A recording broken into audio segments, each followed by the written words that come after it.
Welcome to the show No Instructions, where we meet with founders and interview them about starting and growing their businesses. I'm your host, Chad Ingram, 3-time founder and CEO at Distro. Distro is a platform to help businesses build teams by breaking down borders around the world. Let's go ahead and get started with today's guest and see how they built their business. Welcome to the show No Instructions, and today we have Ethan Parker with Stick Shift. Yep. Welcome. Thanks. Hello. Yeah, cool. So let's start with Stick Shift. And actually, we've been talking about having you come on the podcast for quite a while.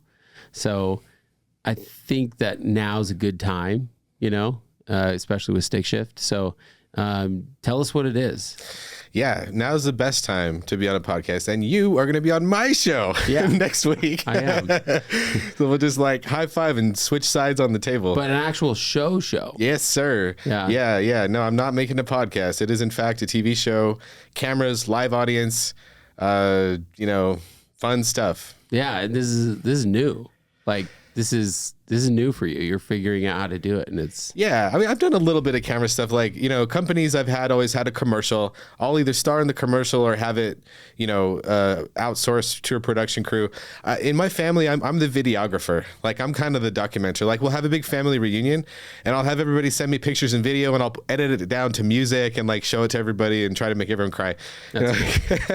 So I love editing and shooting and everything. I've never done it professionally, so I've never owned a crazy camera or setup or anything. A wireless mic to me that hooks up to your phone is whoa, that's cool. It's only $50. No way, it's got to be thousands. Well, I think that's a fun part. That's a fun thing about tech is just cheaper and cheaper. I heard that recently the iPhone 13 Pro Max camera is actually better than a Red Epic from back when they shot The Social Network in whatever that was, 2010 or something. It's crazy. That's probably an incorrect stat, but basically that's the gist. Is that's the idea. Your phone can outperform professional equipment from only 15 years ago. Look, I cracked my phone and camera, and so in my race last weekend, the phone fell into my car out of my pocket while I was out of my race suit. Yeah. But what's wild is that the camera actually still works perfectly. Sweet. It's kind of crazy. Yeah, right? That is. It's nuts. Technology's nuts. So, okay, Stick Shift. What is it? Yeah, Stick Shift is a show about 3 guys who like cars that are having a good time. And you're one of the guys, I'm one of the guys. Yeah, I'm the creator and the host of Stick Shift.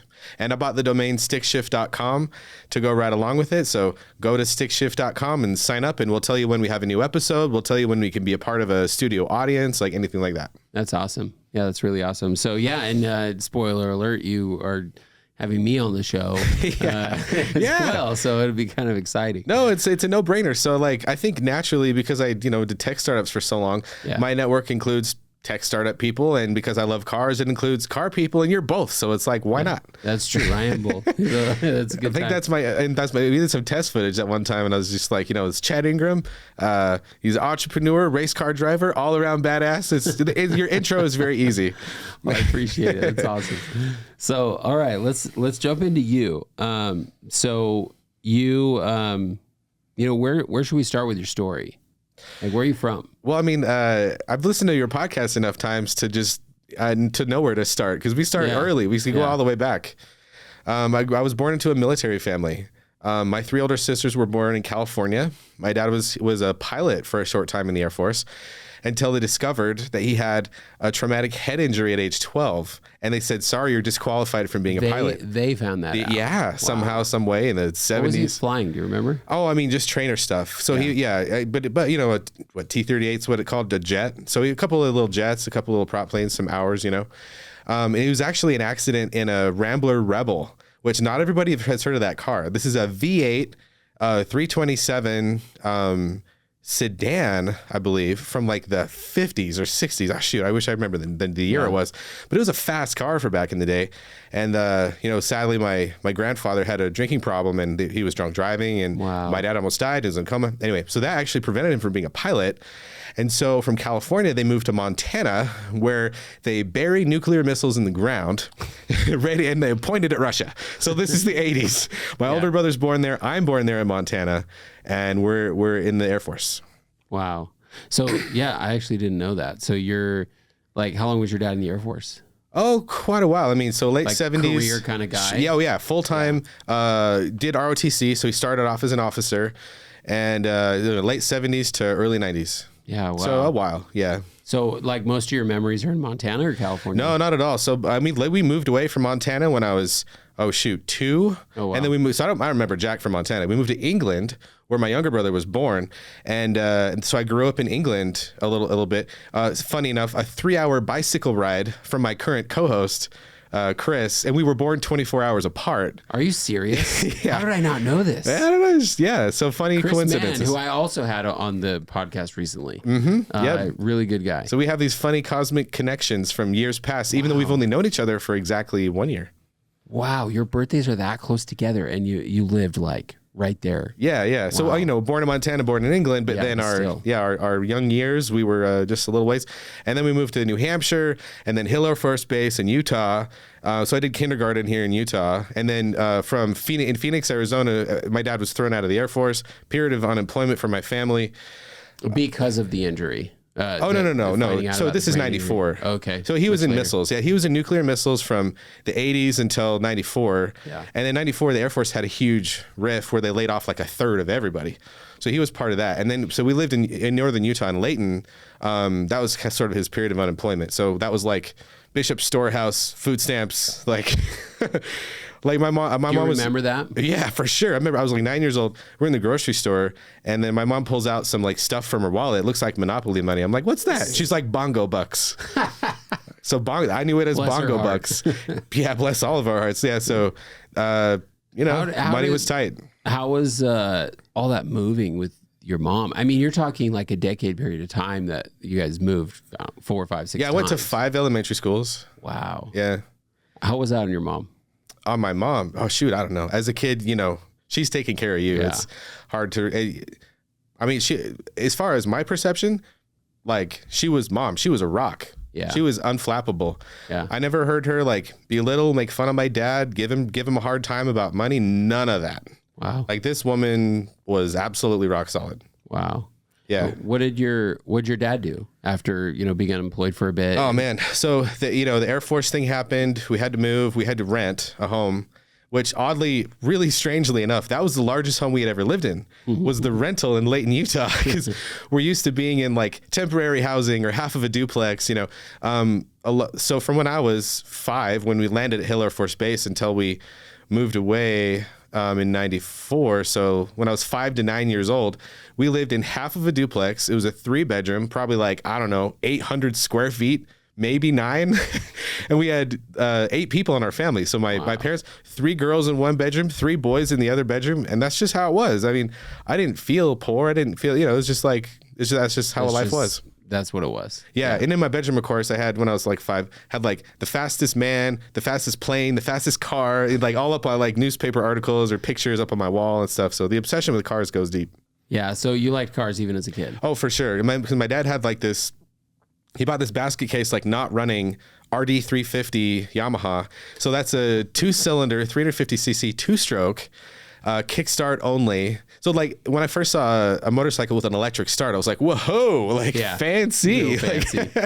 So he had a yellow motorcycle. He had bought brand new, the cheapest car in the United States that you could buy in 91, which was a $6,900 Ford Festiva L, yellow. So yellow motorcycle, yellow car, and it was a stick shift. So I would sit in the right-hand seat and he would say first, do second, do third, back to first, do. So I would do all the shifting with my left hand as like a 6-year-old, right? And so like that part runs deep. It's in my blood. And then he had a big leather like yellow jacket with like an 8 of clubs on the back. He bought at the mall for like $300. His biker jacket in like 92. Like, wow. Yeah, it was, my mom was mad at that. I remember her being mad at that, but it was just, I always thought my dad was so cool. Like he didn't care what people thought. He was super friendly. He would always just like go up to anybody, start talking. And if they spoke Navajo, they looked like they'd seen a ghost. Yeah. Cause he went to, Navajo speaking mission and scare the living crap out of people whenever he would do that. So I just, I don't know. He was a great dad. Is a great dad. He's still around. Yeah. He's still around. And, so Like, what did it start to look like after the military then, like for him? Yeah. So we went to that rental home, and my dad is an extremely hard worker. He didn't just sit around and mope. Like, he was doing whatever the hell. Like, he did construction. He took a job that was like a 2-hour one-way commute out in like way past Tooele, using a little bit of his military knowledge, but that was the short-lived job. It didn't work out. So he was just like job to job. We were just barely making ends meet. I think probably going into more and more debt as time went on, because 6 kids, what do you do? Yeah. So we finally got a job in Arizona, and for Honeywell. Like, I think it was like, because purchasing started to be his expertise in the Air Force. So he started being an avionics component purchaser for Honeywell down in Phoenix, Arizona. So Phoenix for me was age, 11 all the way to my freshman year of high school. So 6th grade, middle school, high school was all Phoenix. Is that where you associate like home? Yeah, I grew up there. Yeah. But like, you feel like you grew up there? I mean, you grew up in a lot of places. Yeah. No, but I definitely grew up in Phoenix. Age 11 to 19 is a pretty good chunk of your formative years. I guess I've been in Utah longer though. So Utah kind of more feels like home, and I don't have any family in Arizona anymore. So we're all kind of dispersed. Yeah. Yeah. That's really cool. So you liked cars when you were younger. Did you, how was school? Were you good at school, or was school kind of a challenge? School's automatic.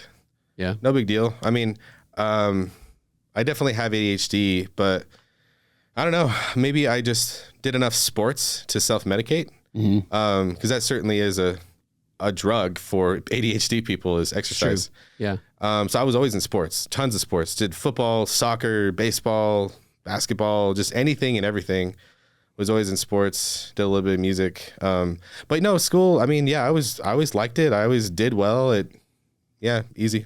What were probably the biggest lessons that you feel like you have learned from your father over, your lifetime? Oh yeah. What are the maybe a couple of things that comes to mind the most from? I think, super easily is whenever we were like at church and they needed volunteers, like every time, raised his hand, every time he was there, just unstoppable service, really. Yeah.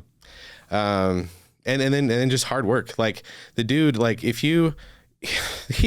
he stopped doing it now, thankfully, because he's been in like motorcycle accidents, bicycle accidents. He's had shoulder replacement, labrum tears from lifting weights. His body is like not great, but and he's 69 years old now, but even when he was like 65, he would show up to a moving day and outwork the young guys. So I met him once at a car show, actually. I think you brought him to this car show, and we're chit-chatting, and he's talking about dirt bikes, and he's like telling me about these like long rides he'll go do by himself on a dirt bike. Like we're not talking like 5 miles away. We're talking like 50 miles away. No, hundreds. Yeah, exactly. Yeah. No, he'll go cruise like the entirety of southern Utah and Nevada, like 300 miles in one day. It's pretty wild. On the road, off the road at age 68, like.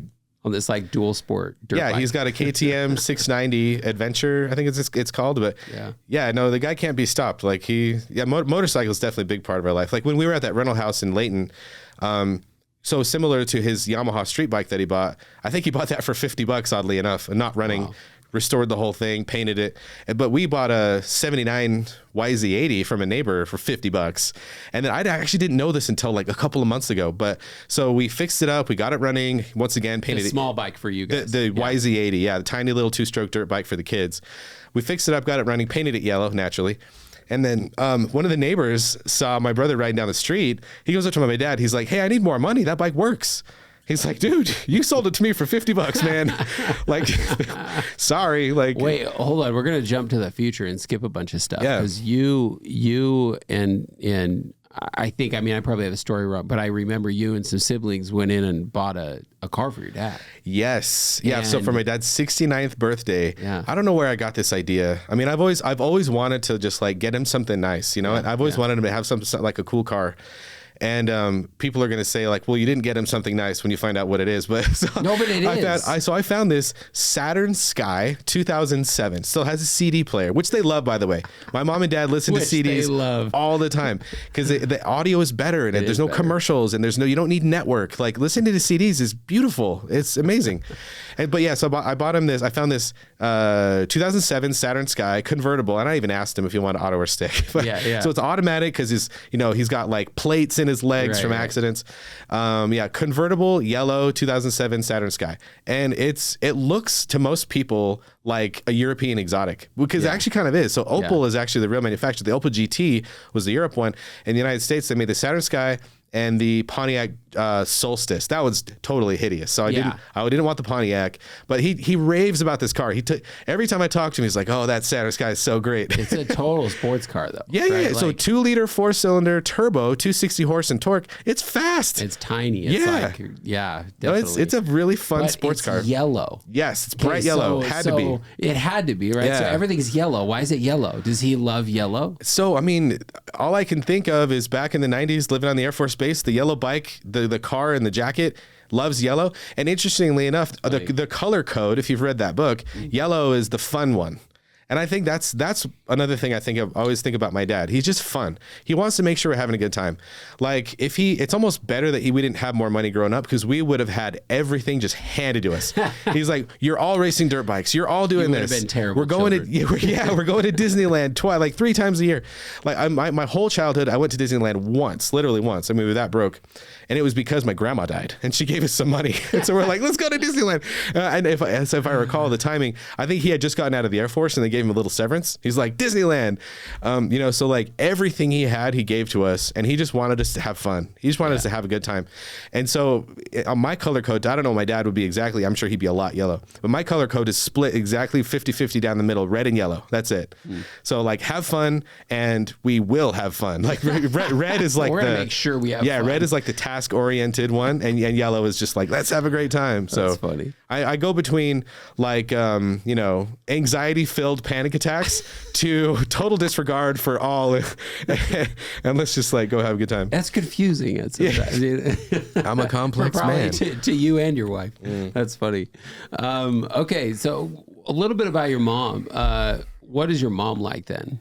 Yeah, so I mean, like I was saying, what's her personality? She's the rock. She just held us all together. I would say the color code, she'd be like white, like peacemaker. But like my mom just doesn't stop moving. Like she's a busybody. Well, just she's either like cooking dinner for us or doing the dishes or gardening or sewing something. She made all of my sister's wedding dresses, for crap's sake, and bridesmaid dresses, I think. Like the woman, she grew up on a farm in Idaho, so she's good stock. Dude, honestly, Idaho people are the hardest working people I know. Like anytime I've ever hired somebody from Idaho or worked with this from Idaho, that's like what you get from people that are moving pipe all summer. You know, like it is just, they just go hard, man. Yeah. So what part of Idaho is she from? Like East Idaho? Yeah, she grew up in Cary. Okay. I don't actually know where that is. All I know is Let's Google it. Even when I ask Idaho people, hey, where's Cary? They're like, I don't know. I bet you it's East Idaho. Everyone's from East Idaho. Yeah. I feel like, people only went to like Northern Idaho or Boise area until later. I've looked it up before, and I'm drawing a blank. I literally cannot remember where Cary, Idaho is, but grew up on a farm. Her dad was a school teacher and then school principal. And then my mom was a school teacher for a while. So that's kind of what we got on that side. All right. I found it. Or we're gonna see. Is it by Rexburg? No, it's like kind of central Idaho, which is kind of unique because everything's either east or west. It's closer to Idaho Falls though, so almost East Idaho. So literal middle of nowhere. Yeah, kind of. Yeah, kind of. That you could have lived there. I mean, think about it. Like what if she was like, "Hey, let's go back to my family." Oh man, no, she wanted nothing to do. I remember one time, I think I was just younger, maybe high school or something. I was just like, man, what if we went back to our roots and like did farming? Right. And she's like, don't say that. Don't you ever say that. Stay here. Stay in school. Stay as long as you can. You have to cherish it. Please, Bill, stay in school. No, but yeah, so she's like, why in the hell would you want to be a farmer? And so my mom being a teacher, her dad being a principal, my mom was like, school. So she got her undergrad and I'm trying to think, did she get a master's before she got married? I don't remember, but she went to Utah State and BYU.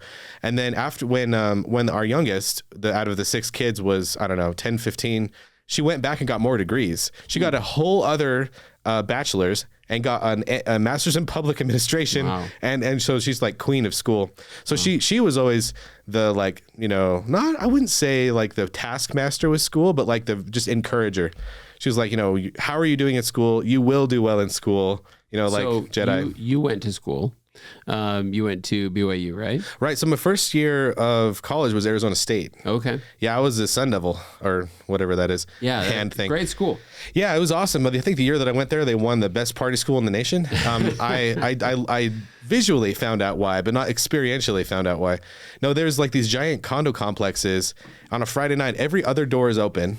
And there's just like a bong and a keg, and they're like, "Hey, come on in!" Like, it's crazy. So I didn't really party, but you know, just. Did you like that? Did you like the school in general, or did it not feel like a fit? I liked ASU for very different reasons than most people like ASU. Most people like it because it's.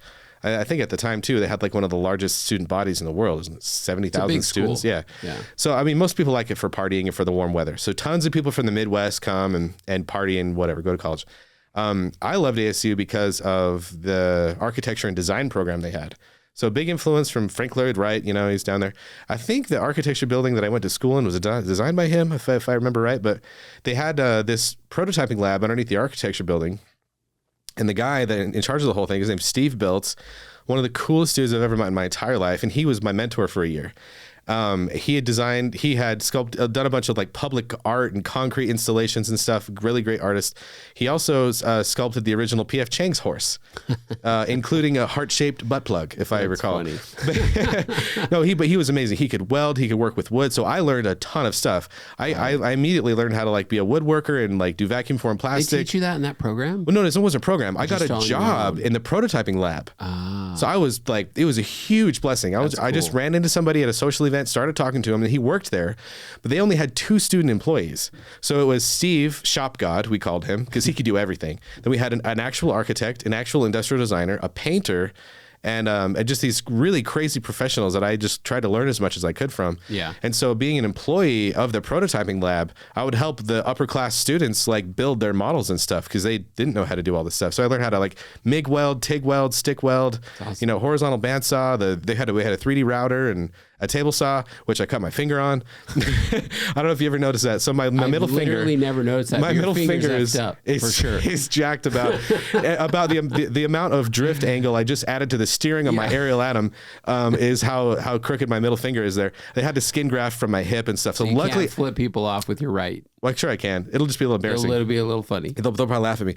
But yeah, so it's luckily it didn't get severed or anything. Just a big chunk of holy cow joint and stuff got vaporized by a table saw blade, but it's all good now. I can still play guitar and piano and whatever. So yeah, that's cool. Did you lose feeling in your finger? On the side of it, it's numb. Isn't that weird? Still. Yes. Yep. Yeah. It's weird. That is weird. I like smashed. I was doing a project in my backyard like a couple months ago. I don't know if I even told you, but I was using like a big, huge steel mallet and I like hammered it literally against a piece of wood and it split like the end of my finger off, and I go into urgent care right away. I have Jordan drive me because it's like dripping blood and I could like see into where the flesh and bone is and stuff, and I'm like, this is really bad. I'm feeling nauseous, you know, like it's really bad. Yeah. And the doctor's like, well, I could stitch it up, but I have to like open it, stitch from the inside. He's like, or I could dip it in glue. And I was like, what? Just do it, dude.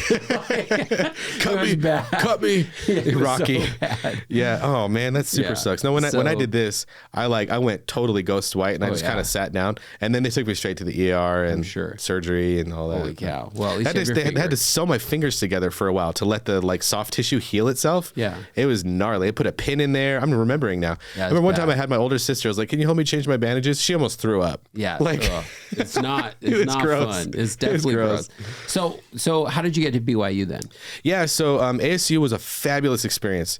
You know, my regular classes were like high school easy, and my industrial design classes were very challenging because it was like art, BFA.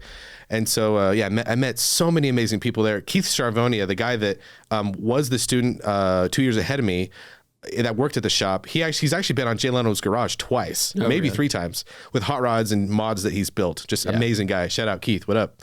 Now he was working for Haas NASCAR. Okay. And total just like car industry badass, fun guy. Anyway, so I met all these great people, learned all these awesome things, and that's where I started my first business. Was right out of ASU. I got a industrial design internship, unrelated to my business, but I started like having like these giant pieces of stainless steel water jetted out and welded together as a belt buckle.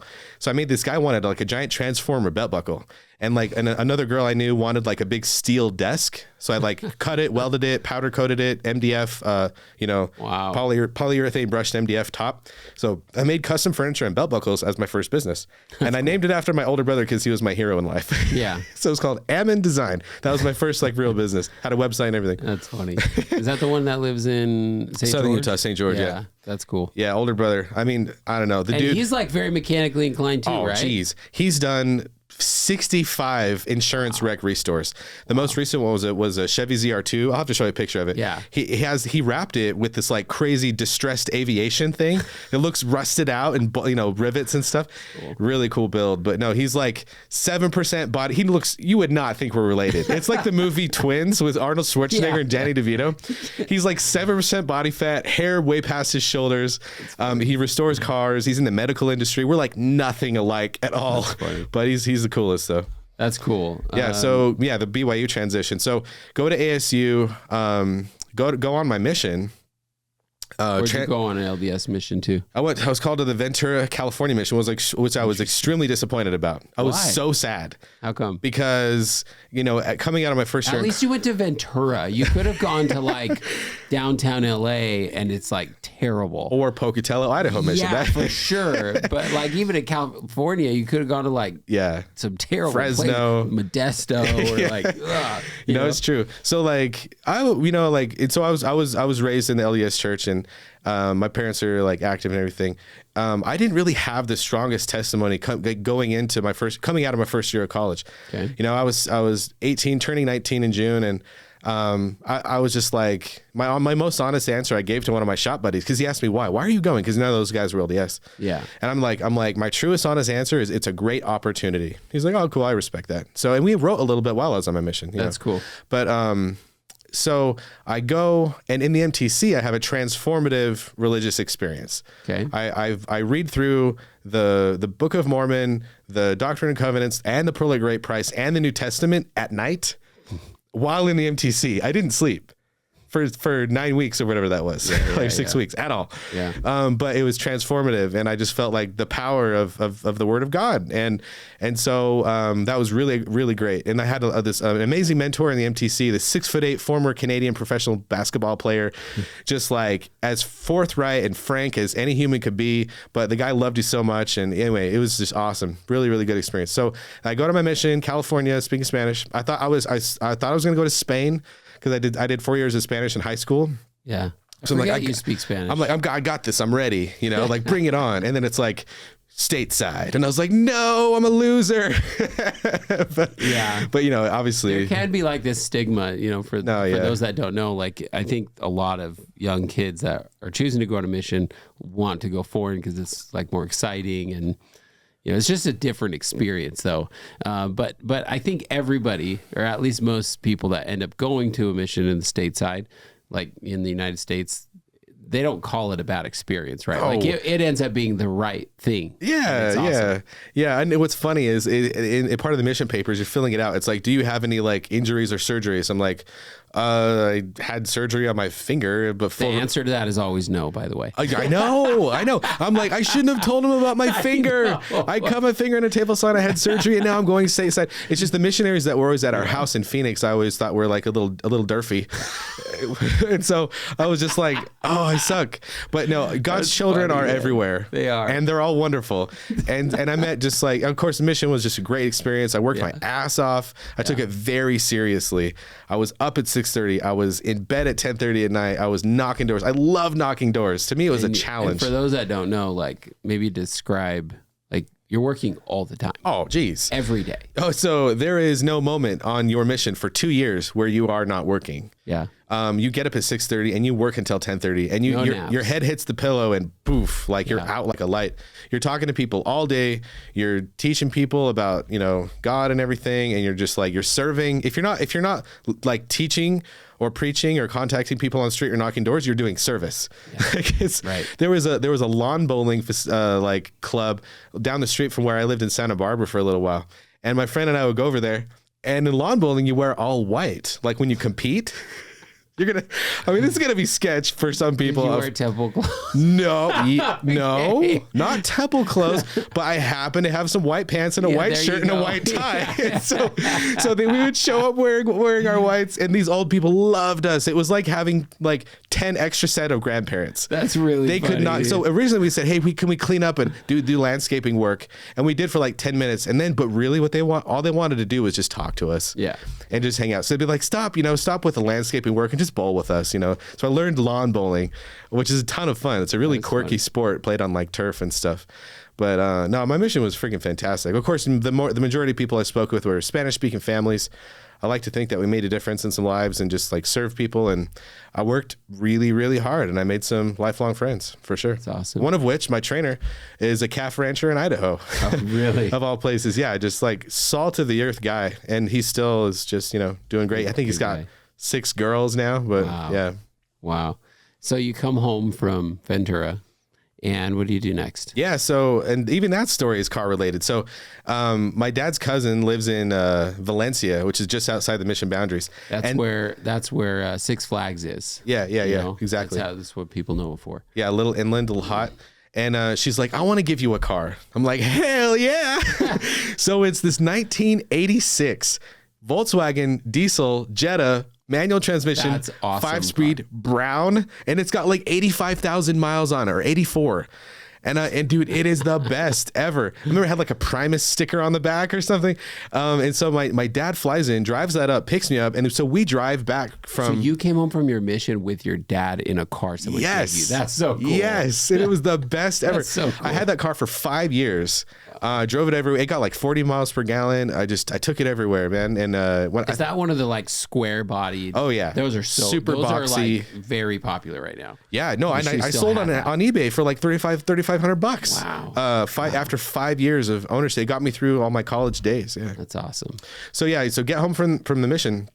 And I started I applied to BYU on my mission. Okay. Because obviously, the mission, the MTC, very transformative. I have this whole change of heart outlook on life. I applied to BYU on my mission. I get in, and then I start at BYU the day after I get home from my mission. So no breaks, right into school. And I was still very much in missionary mode. So I wore a white shirt and tie every day for a long time, probably 6 or 8 months after I got. Everybody was always asking me like, "Oh, do you work at the MTC?" I'm like, "Nope." I volunteered. I would say I volunteer there. Yeah. So, I was so awkward, dude. I was a big nerd. So you were still that guy that was kind of stuck as a missionary for a while. That's big funny. Time. Oh yeah. So when did you meet Bree, your wife? Oh, so interestingly enough, so I get home from a mission in 06. I met Brianna, my wife, the next fall. So I was in men's chorus, like this auditioned choir at BYU. Kind of hard to get into. They accept like 100 guys from, I don't know, 1,000 auditioning. Yeah. Yeah. And the same with women's chorus. So I'm in men's chorus. She's in women's chorus. I remember just like, so she's the class after me. So I get to choir practice every day. We get done, and then in comes walking this just like smoking hot chick, hottest girl in all of women's chorus. I see her every day. I finally get up the courage to go talk to her. So what do? I walk up. I say, "Hey, I'm Ethan." I shake her hand. And then just kind of walk away. So we were acquaintances only for 7 years. We didn't go on our first date until 2014. Wait, I'm sorry. What? Yeah. So you had met her 07. At that point, and then you got married 7 years later. 7 years later, she had gone on a mission. We dated 100 people each. Really? We were just acquaintances. But in fact, a couple years. How did we reconnect? Yeah. So I was really resistant to Facebook. Because when I first got back from my mission, everybody was on Facebook, and I was like, "Oh, it must be evil." And so I didn't. My grandma got Facebook before I did. You were a weirdo. Oh yeah, power weird man. So like, I didn't get Facebook until after my grandma. So in like 2010 or 9 maybe, I saw like my wife in the BYU bookstore, and we just got to talking for a sec, and she had cut an original album. And I was like, hey, I'll buy it off you because I used to be in a band. I know how it is. She thought that was really cool. So she actually messaged me on Facebook. For context, she's like extremely talented. Oh, yeah. Music major. Incredible piano player. I never heard her sing. Yeah. But she can sing opera. She can sing anything. She's a chameleon. Yeah. She can sing opera. She can sing Ariana Grande. She can play classical piano. She can play contemporary. She used to perform all the time at fancy restaurants in Park City because those are the only people in the state of Utah who actually tip. So the out of towners in Park City during the wintertime, she would make, grand a night from playing piano and tips and stuff. But no, phenomenal musician. And so, yeah, we met in like the bookstore. She goes on a mission. So I buy her CD. She messages me on Facebook. And she's like, hey, what do you think of my CD? You can be honest. And I was just like, whatever. And then she never replied. So I'm like, okay. What did you tell her was good? Well, I said, what audience is it for? Oh, no, dude. You're being a weirdo I know. And you're like trying not to get married. You would think so by the lack of game that I had. Yeah. And so she never replied. And then so she goes on a mission. But while I'm living in San Francisco, fast forward a few years, 2012. I go out to San Francisco because I just sold my first company, Parker Planners, which is a whole which we need to story. Come back to. I think Parker Planners is an important part of your story. Yeah, right? It's part of who I am. Yeah. And then so I message her. I see her, she posts on Facebook like, "Yo, I'm here, out in San Francisco with my parents." I'm like, "Yo, where are you? Let's hang out." She doesn't reply. She goes on a mission like a week later, and so she's gone for a while. But 2014, I see that she's back yet again on Facebook. She posts a picture with her grandparents. I'm like, "Hey, like, what's up? Let's go to sushi." And so that's how we meet, and then we're together forever after that point. But so that's how I kind of like connected with my wife. But if you go back to 2006 again, fresh off the mission, I'm very much missionary times mode. And I want to use the missionary planner because I loved it. They came out with this new planner. Yeah, so we're going back to shortly after your mission, back at BYU. Back at BYU, and just landed. Okay, so when you're a missionary, you get like this standardized planner that everyone uses, and it's great. Yep. Right? It's actually really great. Exactly. And it was designed by Franklin Covey for the church. I actually didn't know that. Yeah. So back in the 80s, the Franklin Planner was a $500 million company. Right. And then Franklin Covey made a merger, and then they made this whole planning system. Yeah. So the church, the planner they gave the missionaries was really quite good. A lot of writing space per day, and then only a few weeks of play. So you had to use them, a lot of them every year. Right. But so I made my own version of that. I took out all the religious stuff and just made it a very standard calendar, to-dos, and notes all on one page planner, called it the Parker Planner. First customer was the BYU bookstore. And I go in there with this like prototype that I had made. I had sold 2 of them. One to my parents, one to a classmate. So you sold one.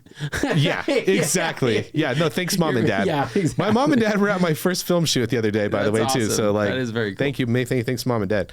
But basically I sold one of them. So I go in there with this prototype that I think is like pretty cool by this point. I laminated the cover. It's got a full color, like weird, terrible logo that I designed.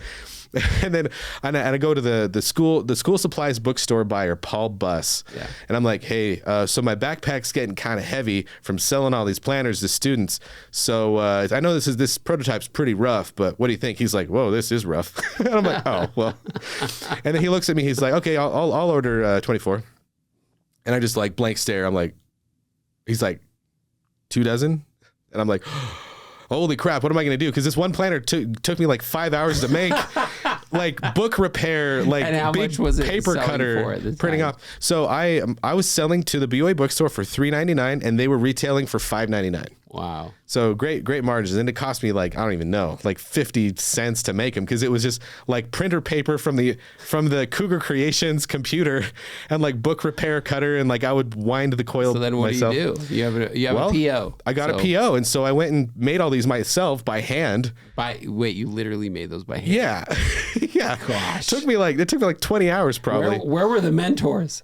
Where were some people that helped this guy out? I was nobody with no money, man. I had student loans already. And that was another big thing. Arizona State, I had a full scholarship. At BYU was going to cost a lot. So on my mission, my dad was like, what are you doing? You got a free ride to ASU, man. You keep that. And I was like, sorry, Dad, I feel like I got to go to BYU. And he was kind of mad at me. He's like, what are you smoking, man? You got free money. Anyway, so I gave them their 24 planners. They sold out in less than a week. I went back like 5 days later to check the shelf, and they were gone. So I walk into the school supply bookstore, school suppliers buyer, and I'm like, hey man, they're all gone off the shelf. He's like he was kind of caught off guard. He's like, huh? Like what? he's like, holy crap. So he doubled the PO. He ordered 48 and then he ordered 96 and, they kept selling like crazy. Wow. But as soon as that first order had sold out, I called up BYU Idaho and I was like, hey, you got to get on this. These are going crazy. And so BYU Idaho and BYU Provo were just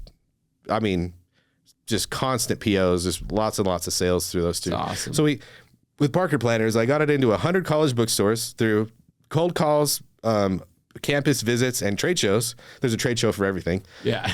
College bookstore school supplies. Trade show. I'm not even kidding. Yeah. Or college bookstore trade show. Yeah. And we killed it, man. Like we get in like 20, 30 new stores every time we go to one of those trade shows. That's awesome. But great lesson in, manufacturing and design. And I like to call it my street MBA. Yeah. So Parker Planners, so I ran it from 06 to 2012, the physical product. So I believe I remember that at the bookstore. Sure. They're still there. Yeah. I remember when I met you and you'd said, oh yeah, I started Parker Planners. Like I knew that brand, and I had gone to BYU as well, and during that time too. So, I faintly remember it. It's kind of cool. Yeah. And so Lee from Ruck still uses one. No way. He sends me pictures all the time. Go Lee. Thank you. Last week. Yeah. He called me last week. Also a distro customer. Oh, right. Anyway, yeah, kind of wild. So, okay. So you figure out how to manufacture these things and get them sold in a larger quantity. Yep. I'm making myself, and then I go to the BYU print shop and they do it, and then a local printer, and then finally China. So, and you did everything. Like pretty much, right? Like you were just buying and selling. I was pretty much a one-man show until, well, actually like a year and a half in, I made from the accounting program, which I got into. So I left industrial design for accounting. Benjamin Martineau was my business partner for about 3 years in Parker Planner. And he was really good at sales. He was awesome. It was really fun to work with him. Is that an Arizona guy as well? He did grow up in Mesa. Yeah. So interestingly, I don't know. Is he related to the co-founder Scott Martineau at Infusionsoft? Good question. I don't know. I wonder if they're related. Yeah. So like while you're doing that, while you're at school, did it feel clear to you that you would still go and pursue a job at some point? Or did you feel like, hey, I want to do this entrepreneurship thing too? Oh, I've always known I was an entrepreneur. Okay. Yeah, always. So then why do you think you were at school? Like what were you getting out of school, at least at the time? Well, BYU's accounting program is like a microcosm of an Ivy League. Mm-hmm. So you look at the BYU accounting program, you got Trevor McKendrick, who was the same year as me. He's running SACE. Yeah. That's no joke. Benji, my partner, and there's actually several others that have gone on to be entrepreneurs, a lot. So it's a subset of the business school, it is. and you have, but it's 10 times as harder to get into. Much at least harder. When I was actually almost always the number one program in the U.S. Right. Yeah. In fact, it's one of the most well-known programs at BYU. Yeah. It's accounting. So I guess I just, maybe the part of the school thing was like, encouragement from my mom, go get a degree. But I was just having fun. I loved college. It was great. Just like roommates and programs and, extracurriculars, whatever, intramurals and music and all that. I loved it. Yeah, that's awesome. So you get married. Where are you at in your life by the time you're getting married with Bree? Yeah. So I ran Parker Planners until 2012, and I sold the paper thing, and then I made an app. And then around that same time, I moved out to San Francisco and was a part of Undrip with Mick Hagan and Kalen Sharp and some of those guys. And then I moved back to Utah, took a sales job at Domo, and then I was a computer programmer at Jive Communications. Oh, a self-taught iPhone app developer by this point, by the way. I didn't know you worked at Jive. Little detail. Yeah. Yeah. So I was an iOS engineer at Jive. I was an iOS engineer at Money Desktop, which now is called MX. Yeah. And I was an iOS engineer at Orca Health sales guy at Orca Health for like a day. And then I was employee number 8 at Owlet Baby Care as an iOS developer. So when I got married to Bree, or when we met, I was at Orca for, like I said, like a week. So she met me, and then we both lost our jobs. So in the summer of 2014, we just spent all day, every day together, just traveling, doing whatever, just like hanging out, And so it kind of like put the whole relationship thing on fast forward. So we got engaged like 2 months after our first date. Because, we got a little bit of history. You knew each other. Yeah, we knew each other, had the music connection. She's got a great business mind. Were you always interested in her like that, even at the time? Like like, did you think you would want to date her at some point? Oh, and like, back when I first met her, I very much wanted to date her. I was just so awkward. Yeah. But by this point, see, I had this coworker at Domo who became my dating mentor, and he taught me how to roll. And so, was this guy single or was he married? He was married. Okay. He was married.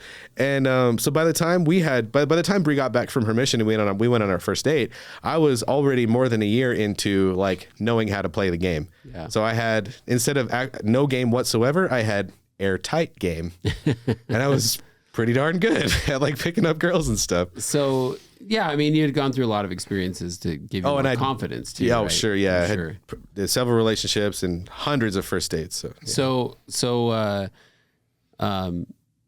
You get married, like you're working at these different companies though. Like, yeah, right. When we're engaged is when I got my job at Owlet. So when we were first married, I worked for Owlet for the next 18 months.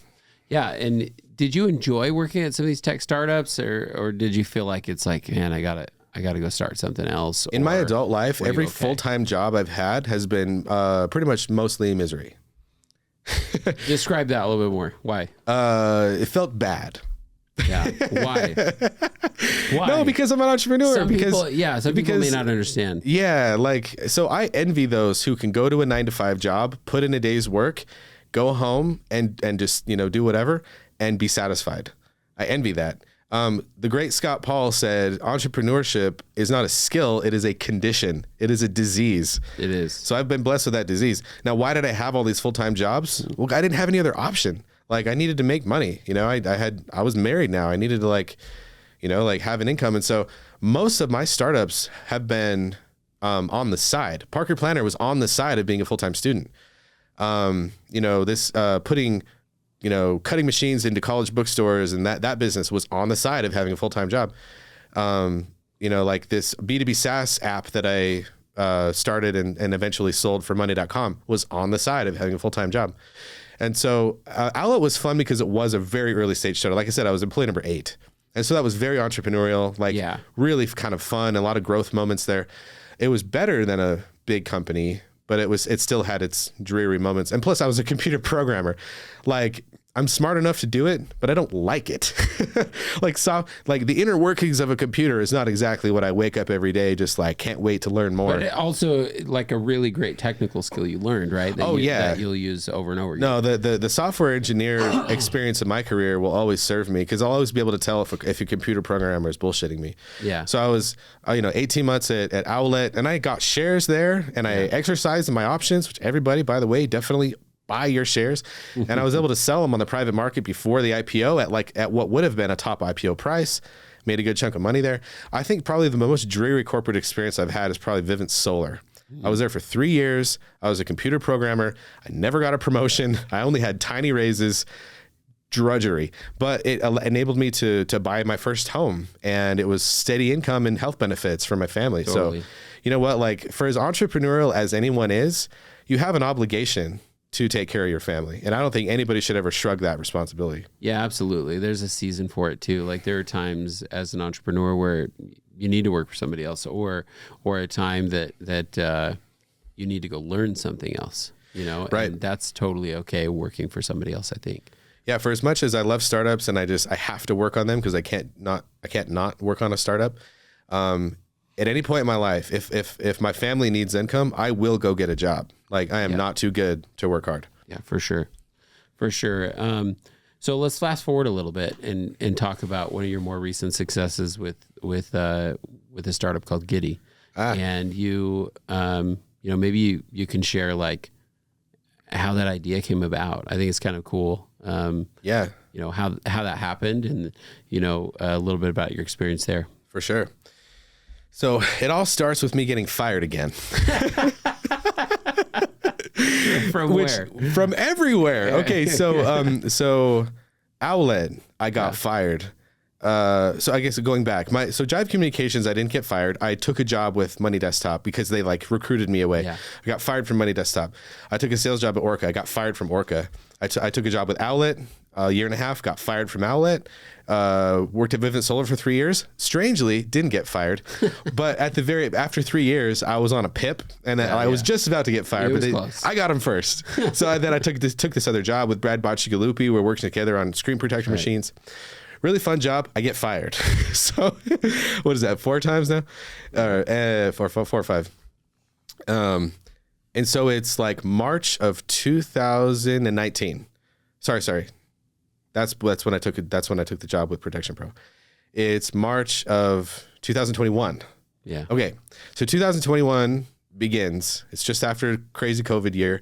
What I didn't know, and I was completely ignorant of in 2021, is just how crazy market conditions we were in.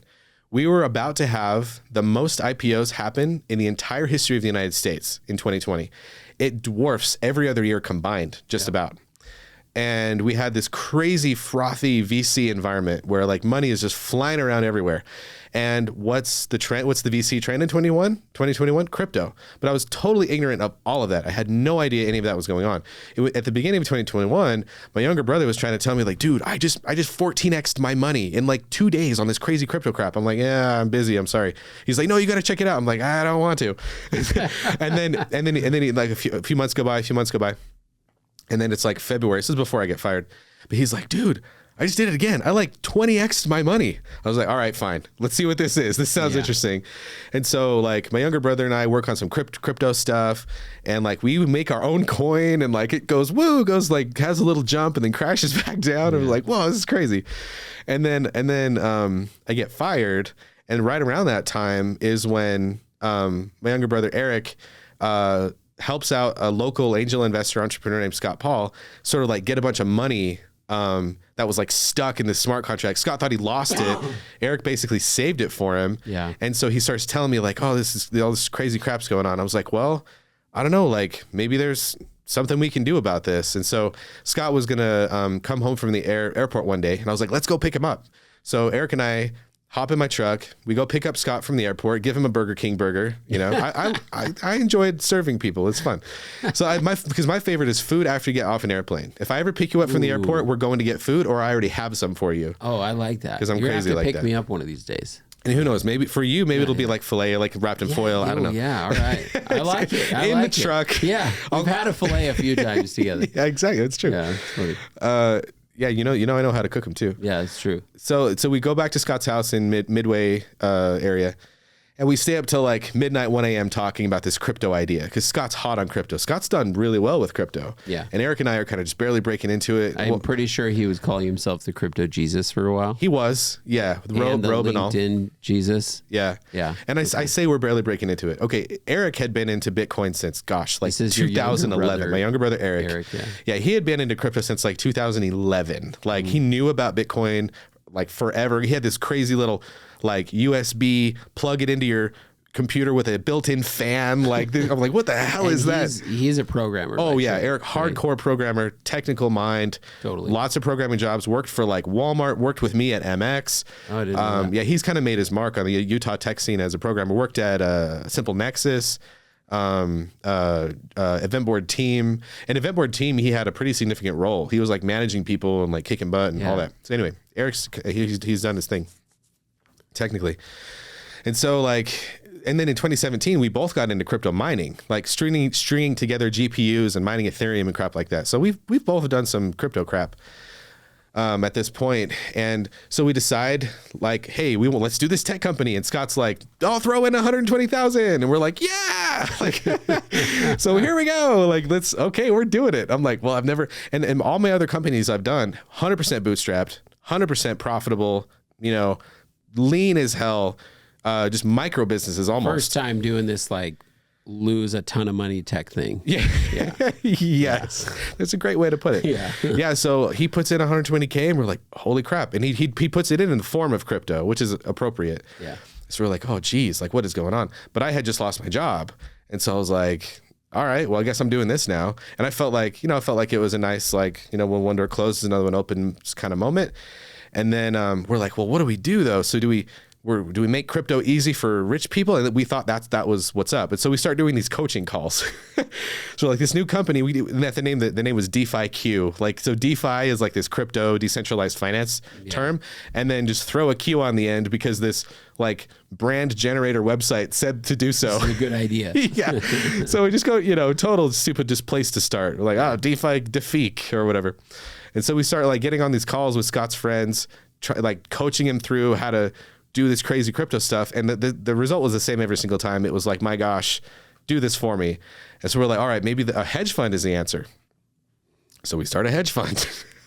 We go to like the most reputable law firm in Utah and make documents. And at the same time, we start a Delaware C Corp for a crypto tech startup. So we had a crypto hedge fund and a crypto tech startup by the summer of 21.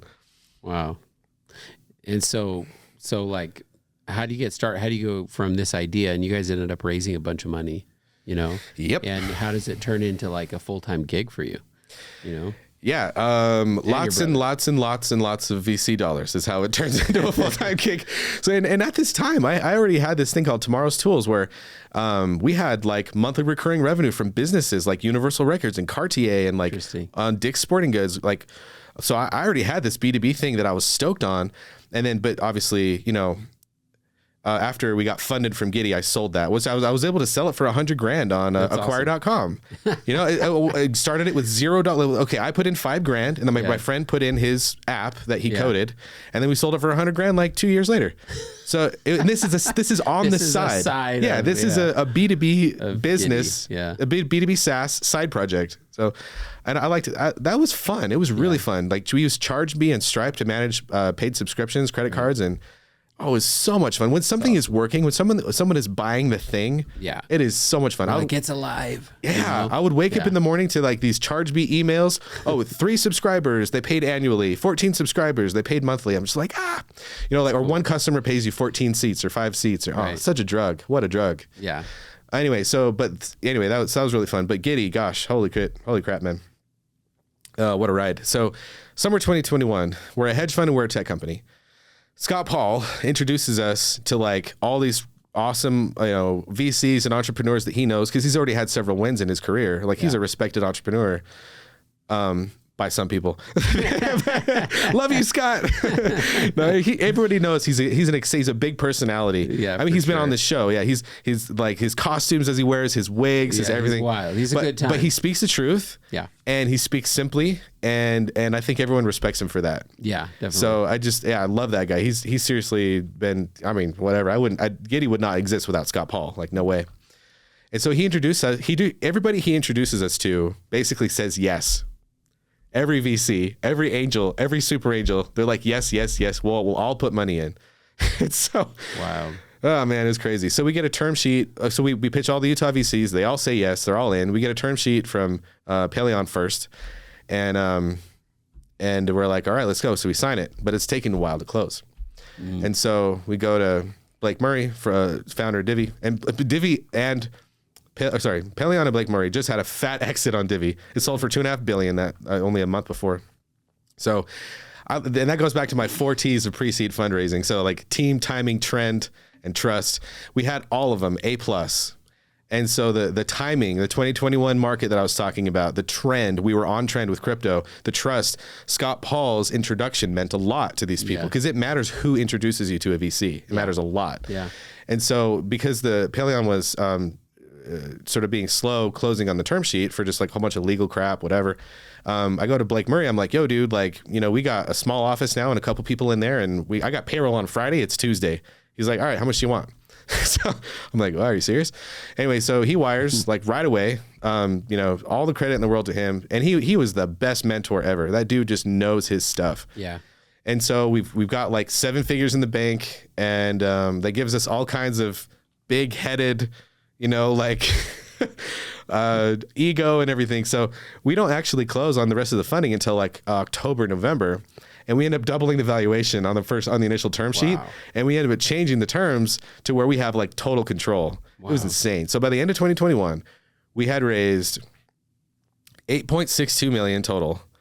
And that, to my knowledge, is the largest pre-seed round that Utah has ever seen. Wow. That's pretty wild. And how much did you guys raise total? So I think you raised So more total was 15.62. Wow. Change. Yeah. Yeah. And, blew up. You guys got a big fancy office, hired a bunch of really amazing engineers in Utah, like some of the best, I think. Yeah, right? that's right. Yeah. And like having this Silicon Valley experience in Silicon Slopes, right? And pretty wild. And Silicon Valley in reference to the TV show. Yeah. Not so much the place. Definitely. For sure. And you guys are like very engineer heavy, right? So man. Very much. Dude, so we had 6 co-founders at Giddy, or people who we named co-founders. I don't give a lot of opinions on this show, but that's too many co-founders. 100% it's too many. All the entrepreneurs out there, do not found a company with 6 co-founders. The right number is 2, and the right equity split is the founder CEO has 2/3. Yeah. End of story.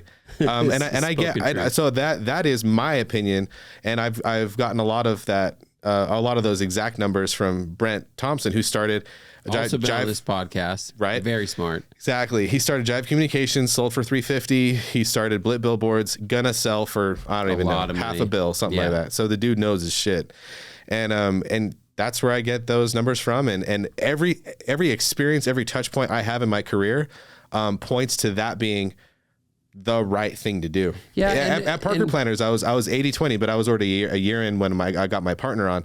But still, the founder CEO should have a super majority of equity and control, and only the founder CEO should ever raise money. Yeah. 100%.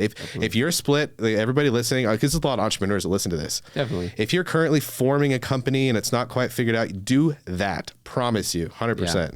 Yeah, it's very true. So like repeat founders almost always will do a different cap table later. The problem is you think like, oh, it's very admirable to form a team, and then we go a third, and we have like 3 or 4 co-founders. It just sounds really cool and admirable. It doesn't freaking work, because as you get bigger and more valuable, the knives start coming out when the zeros start adding up. That's exactly right. Yeah. And Owlet, it always happens. A lot of people don't know Owlet had 5 founders. Yeah, that's too many. Did you know that? I did not know that. 5. Yeah. And while I was there in the 18 months when I was there, they knocked off 2. Yeah. To where they had 3. Yeah. And it's just too many cooks in the kitchen. And all founders, they change, right? Like it just, people change, priorities change, families, like, family needs change, like just things change. And so, in fact, like my partnerships at Distro, changed. We lost a co-founder, and it just is what it is, And so I think founders have to know and be open to the idea that it might change. You know, however it looks today when you get started, it's probably going to look different later. I've done 2 direct investments as an angel investor, and both of those companies, the founder CEO had a super majority of equity and control. Bingo. Well, I mean, yeah. I won't invest in any other structure as an angel investor. So people can say, "Oh, you're wrong. That's too rigid. That's too okay, fine." But you're not getting my money. Yeah. And am I the biggest angel investor? No, I'm tiny. I'm a tiny little fish as far as angel investing. But you ain't getting my money unless you have that structure. Yeah. And nor will I recommend anyone else invest in your company unless you have that structure. So risky. Take that for what you will. Yeah, it's definitely risky. And so.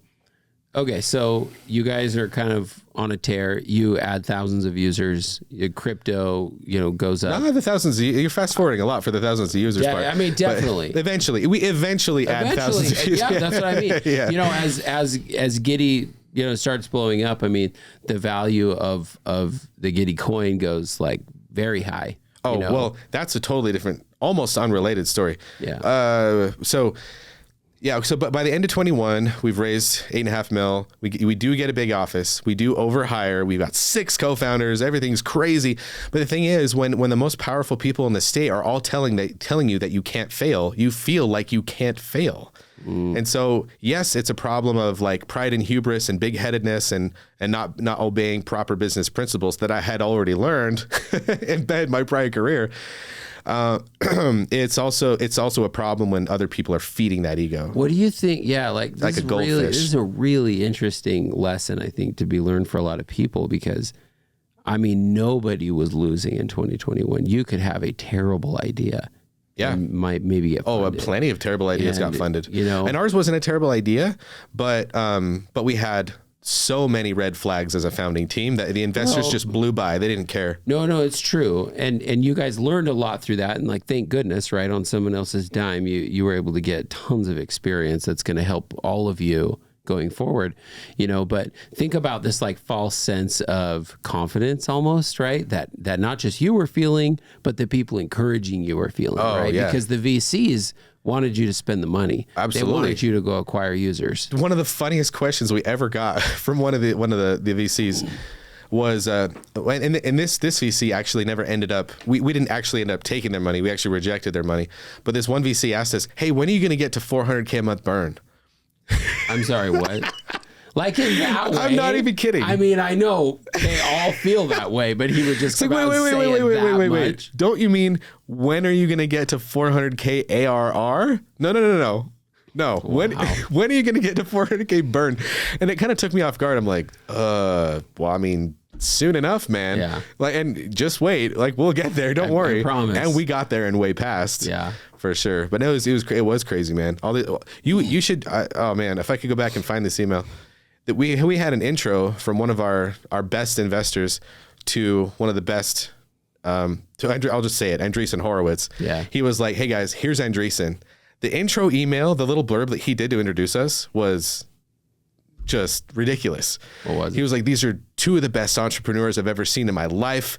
Like, they're absolutely going to kill it. Steve Jobs. Yeah. And I'm just like, coming from this person, I'm just like, holy crap. Like, I remember thinking at the time, like, okay, this is a little much. Yeah. Like, even then I was like, all right, But that's man. what I'm saying. Like, I think as a founder, you have to be so self-aware of what's going on. Now anybody could have gotten in trouble in that time, right? Because like, what's the saying, when everyone's being greedy is when you should be really cautious, right? And nobody was like stopping and saying, hey, we should like think about this a little bit. Not just about Giddy, but like just in general, right? Yeah. The VCs were going and throwing, $30 to $50 million valuations on a company with no revenue. That was happening. It happened. Okay. I might have been too close in numbers, but no, you're right there. Spot on. You're pretty exactly spot on. Yeah. No, but in the cohort, the investor cohort that we had, and this is all public information on Crunchbase. I'm not throwing anybody under the bus. Super grateful for everybody that invested and took a chance on me. And what can I say about that? But like, just like the who's who of Utah was all in the round. And it was like, yeah, we could do no wrong. One guy who's a close friend now, even like, because the round was full, we're like, sorry, we're not accepting anymore. He's like, can I take you for a ride in my helicopter? I'm like, yes, you can. You sure can. We're flying over Mount Timpanogos and Provo Airport, and we land, and he's just like, so? I'm like, you're in. Like, it was that crazy. They were offering us helicopter rides for the privilege of investing in this company. So, all right, we're going to fast forward a little bit. It goes crazy. Yeah. It's pretty fun. Yeah. You guys learn a lot. You get to have that amazing experience, draw a lot of value, and then crypto tanks. Yeah. So, I'm trying to remember the timeline of when everything happened, but let's see. What did it feel like? It's a more pointed question. What did it feel like for you and your brother who's also doing it? Right. Two of the like main co-founders. Yeah. I don't know about the other guys. We were definitely, we are definitely principal co-founders. Yeah, exactly. So I would almost say that the Giddy had two founders and it had four co-founders. Or those terms are always kind of murky. You guys, but really, Scott Paul was a founder too. So three founders, and then Scott Paul was more of an investor. And then anyway, yeah. So at that time, Bitcoin starts falling. Oh, sure. Right? Like, what was that like for you and your brother? Like, when you guys were running this thing where you're like, oh, shit. Like, what do we do? So, and I'm trying to remember the exact dates and times and everything, but like, before we get there, we have to talk about Giddy Coin. Okay. So 2021, we raise all this money. We're in this big office. Everybody's like, we can't lose. We grab my friend from the accounting program. Going back to that, he was a Big Four on the partner track, just about there. Right. Snatched him out of Big Four. Came to be our CFO. I grabbed a CMO from some of the like top, DigiCert and Filevine experience, like top CMO. And then we released this Giddy Coin. And it goes from absolute nothing in obscurity to $350 million market cap in 29 days. Wow. It was that fast. Yeah. Wow. 29 days. So everybody was just dumping money into this coin. I had some at some point. I think maybe Scott gifted me some or something. Yeah.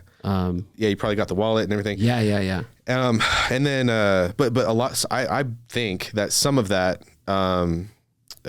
just money flowing into the coin was a lot of these investors that we said no to. They're like, well, we can't invest in the company directly. Let's just buy the coin. So I think that's part of the reason why it went absolutely insane. But also, I went to Bitcoin Miami with a sign. You know that guy with the glasses and the black shirt that has a sign like "Guac should be free" or whatever. Anyway, so I did that character, and I said my coin launches tonight. And I had a big QR code on my shirt. And so I like to think that some of those people, and I know some of those people, I'm sure some of them were from the crypto car. I got kicked out of Bitcoin Miami. Oh, really? I got video of me getting walked out, escorted away because I was promoting something other than Bitcoin. Yeah. Anyway, so I have to mention that. That was crazy. It was a crazy, crazy moment. But we were really, really careful about like lawyers and like how we did it. How far was that till the sort of crash? Yeah, exactly. So if I remember right, we launched the coin and then we have this trade show in West Palm Beach. And it was there. It was like just before that everything freaking just got wiped out. Like we had our booth. We had this DeLorean in our booth, like the future of DeFi. It was really fun. And then rented a DeLorean. Yeah. No, a DeLorean, not just a DeLorean, a DeLorean time machine movie car remake. You guys are crazy. I'll tell you, I'll show you a picture of it. It was a wild thing ever. No, it was great. It was freaking awesome. Yeah. It was so fun. Like, we were the belle of the ball. Yeah. And but right next door to us was a totally empty booth with one of those pieces of paper hanging up from a coat hanger like they do at trade shows before you go set up. And it said Terra Luna. And it was totally empty. And to crypto people, that means a lot. What that means is like $100 billion of wealth evaporated in 24 hours. Wow. Yeah. Like it was the beginning of the end. And this guy that was at our booth from like Celsius, they were another multi-billion-dollar crash. So it was crazy. It was crazy. Wow. It was crazy to see Terra Luna as a totally empty booth at a trade show because they were like an industry stalwart. Wow. We thought they could never go away, and then poof, they're just gone overnight. Wow. So that must have been a little bit scary. And so you know, we're just about out of time, unfortunately. But you know, now you've left Giddy, and you know, Giddy's still kind of doing its thing, you know, dealing with a lot of the market conditions, I'm sure. But what is like, how did you arrive at Stick Shift? You know, in the few minutes that we have left. Like, for sure. What, you know, you're excited. I remember after you left Giddy, you came to me and you're like, I was like, well, what do you think you want to do next? And that's probably a rude question to me to ask because nobody really knows that soon, right? But you literally answered and you said, I really want to do a car show. And I was like, are you crazy? And yeah, you are. You are crazy. I am that crazy. You actually did it. And it's really cool. So that's right. When like you and I connected more, it was right around that time. Yeah. So yeah, I just had some strategic differences, and the company decided to resign. Was able to sell some of my shares after the fact, but I bought this domain stickshift.com like right around that time. And at first I thought it was going to be yet another tech play. Like, I'm going to aggregate all the manual transmission cars for sale in the country and like link out to websites for that's not as fun affiliate stuff. But that was before I sold my shares. Yeah. Then so after I was able to like get a little more comfortable, I'm like, okay, so let's just skip straight to the show part because that's what I really want to do. Yes, so Stick Shift is a show about cars. I have two other co-hosts, Brent and Chris. We all three of us love cars, but we're very different people. We have very different opinions. So it's going to be, we'll have several segments. We have like a guest that comes on and drifts my Ariel Atom for a score, and then I'll interview them kind of like this, but we'll cut to B-roll of them driving and then put them on a leaderboard. I want to make it more fun though. So if I have a pro golfer, we'll do a long drive collaborative contest. If I have a pro driver, we'll hop on the racing sim and see if I can beat them in a faster car because they got the skill. Yeah. And then I just want to make it fun. If I have a musician, I want them to perform. I want to like add a little bit of like variety show, like, flair into it. And then of course we'll have on-road adventures and we'll have contests and like, everybody buy a cheap car, it has to pass these tests or whatever. So we're just going to do crazy stuff. We're going to have fun. And then if people want to watch, then we'll keep doing it. Yeah, they should watch. It'll be cool. Yeah, I should absolutely watch. Yeah. Watch my episode. It'll be awesome. Absolutely. Or part of the episode or whatever. Yeah. Thanks for coming on the show and taking time to share about your story. If people want to reach you, have questions like either about the show or your past or whatever, mentorship or anything, where can they reach you? I'm easy to find on LinkedIn, Ethan Parker. I think it says car show host is my title, but stickshift.com for sure. The contact, I think it's like hello@stickshift.com or whatever. That's awesome. That's easy enough. But yeah, reach out, let's hang out. And if you like to hit golf balls or go fast, then talk to me. Awesome. Thanks, Ethan. Thank you for listening to today's episode of No Instructions. Feel free to leave us a rating or review wherever you listen to podcasts and subscribe so we can continue producing these podcasts. Today's episode was brought to you by Distro. Distro is a platform to help startups find, hire, and pay employees in over 200 countries. It's free to use. Go to distro.io to set up your free account today.